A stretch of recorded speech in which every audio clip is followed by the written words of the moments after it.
We're back off the court and back on Ball State All Access and BallStateSports.com, talking all things Ball State women's basketball today with the head coach, Brady Sallee. And you guys pick up two really big ones this past week. You're now undefeated at home still, and you've knocked off a team in the MAC that was undefeated at home in Western Michigan. This is actually the first time since your first year here that you guys had back-to-back 20-point MAC victories as well.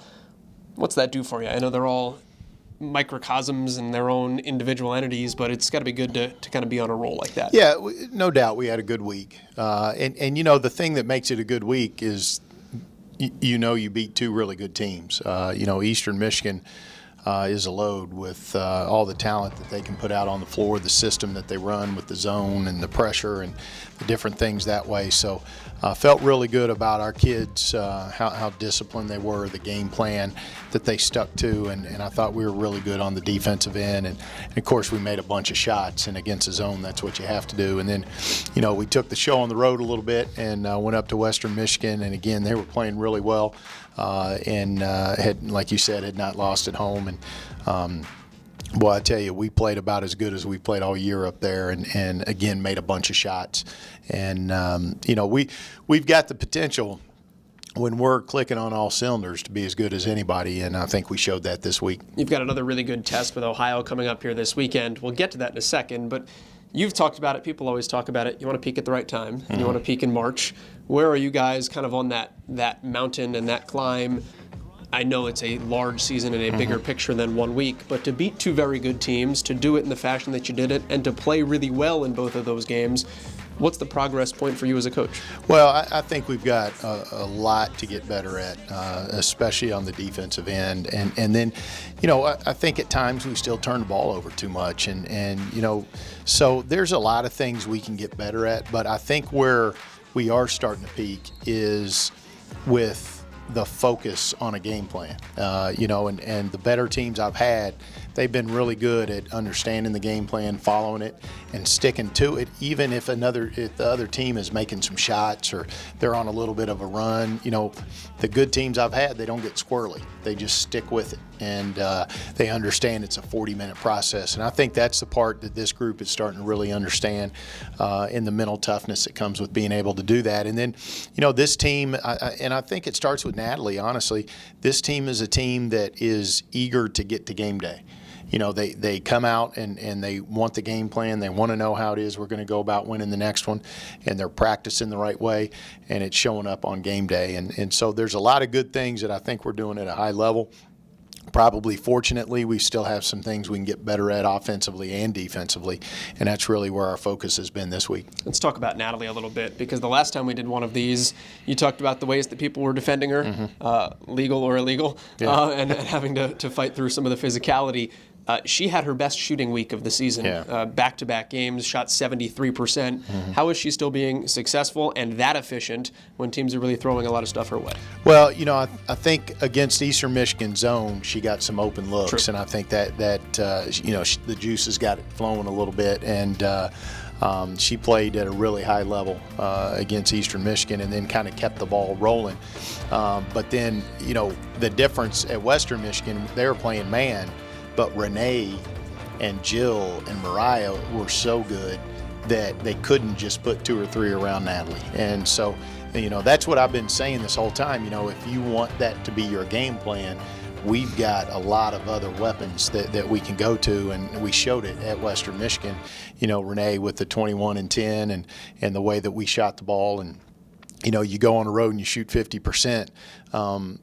It's easy to see the win, but it started with Natalie's 74%, and it's comical to me that in a week where she averages 21, shoots 74%, wins both games by 20-something, that she's not the player of the week. But it speaks volumes about what she's done, because I think everybody's bored with just saying, Natalie Fontaine, even though she earned it.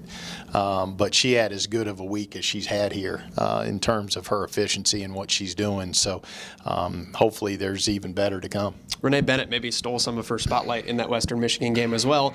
This is odd to say for a 6'5" junior, her first career double-double. Yeah. She got 21 and 10 against Western, and we've talked about her a few times, but it seems like, and maybe that statistical fact is a great point of it, really getting over that hump of playing like she is 6'5". Well, and I've said this to a lot of people, Renee Bennett is our potential. And if you step back and you think about what that means, okay, when she plays to her potential, that's how good we can be. Because, Natalie does what Natalie does, and Jill and Mariah have had good years, and Carmen is running the show. We're getting Franny off the bench and Shelby off the bench, and they're playing pretty well.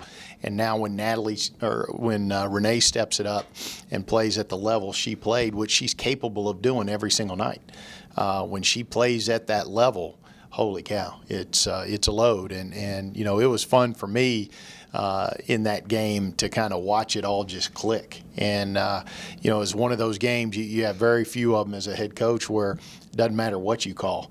It's just everything was working, and it was just one of those nights. And I shook Shane's hand after the game, and I said, "Man, we were out of our minds," and I feel like we were. I mean, we played that well, and it'd be nice to think you could go out and play like that, and everybody wonders, well, why can't you? Well, I guess if I had the answer to that, my name would be Gino.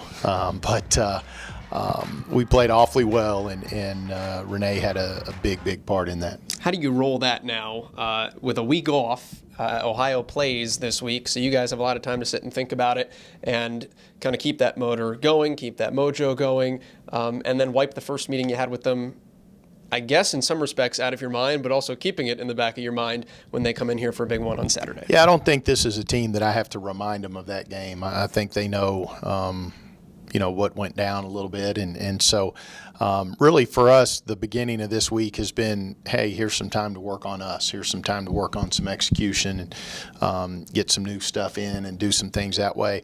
As a staff, it's a time to get out recruiting, and I got pretty busy in the first part of the week getting out and seeing some players. We've talked a lot about the Bobcats, but I want to talk about the challenge that they present in particular. And you look at the last two seasons, you guys are 19-6 in MAC play over the last year and a half. Of those 6 losses, 2 of them are to Ohio, 2 of them are to Eastern Michigan, and the other 2 are to Western and Northern by a combined 5 points. So when you look at the entire breakdown, there are 2 teams that have kind of been the Achilles heel. You got one this past week. What's the trick with the other one? I think when you look at just any conference and you look at wins and losses, you look at what teams are doing, what matchups are so important, and I think in every league, every team has that matchup that is just not comfortable for them. And so, with some of the smaller, quicker guards like you see with Eastern Michigan and Ohio, that probably is where, it makes it a little bit tougher on us. And so, but here's the thing, like, I don't think it's a coincidence that Ohio's been really good. And so, really good teams win games, and Eastern Michigan got it going last year. And so, again, a lot of respect for both those programs, and the way Ohio defends is really the key to what they've done over the past couple of years. And I've said this before, everybody falls in love with their 5-out motion, and they talk about what they do offensively. But I think what they're best at is defending.